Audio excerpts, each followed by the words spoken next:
సరిపోయినంగా నూనె వేసుకోవాలా. కరివేపాకు లేదు, ఎర్రగడ్డలను మంచిగా వేసుకోవాలా. ఆవాలు, ఆ ధనియాల పొడి, ఎర్రగడ్డలు అన్నీ వేయించుకొని మిక్సీ పట్టుకొని ఇట్లా అల్లం పేస్ట్ లాగా వేసుకుంటే చికెన్లోకి బాగుంటుంది. ఇది నాటుకోడి. ఈ నాటుకోడిలో కారం, ఉప్పు, పసుపు, కారము, ధనియాల పొడి, మళ్ళీ వచ్చి మసాలా అన్నీ వేసి మంచిగా నూనె వేసి ఆయిల్ వేసి బాగా కలిపెట్టాలి. బాగా ఇది కూర ఇట్లా అయింది, మంచిగా అయింది. ఇది వచ్చి ఒక్కొక్కటి ఈ కూర కొంచెం ఇది మగ్గింది కదా, ఈ కూర వేసుకోవాలి.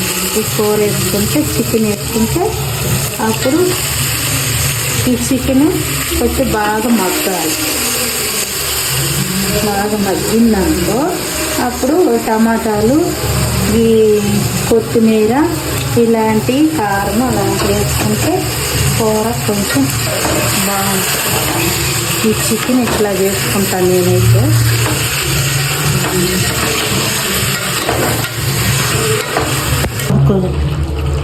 ఈ కూర మగ్గింది కదా, టమాటాలు వేయాలి.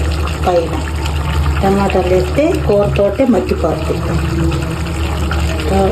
టమాటాలు అయిపోయినాక ఇప్పుడు చూడు, టమాటాలు చూడు ఎంత బాగా మగ్గిపోయినాయో. ఇప్పుడు సాల్ట్ వేసుకోవాలి. ఒక్క స్పూన్ వేసుకున్నాం అనుకో, చాలా పోయింది అనుకో అప్పుడు మళ్ళీ వేసుకోవచ్చు. ధనియాల పొడి ఒక అర చెంచా, కూరలో వేసి ఉండదు కదా మిక్సీ చేసుకున్నాం. ఇప్పుడు మొత్తం కలుపుకోవాలి. బాగా మిక్సీ చూడు, కూరకు ఇట్లా ఉడకాల కూర.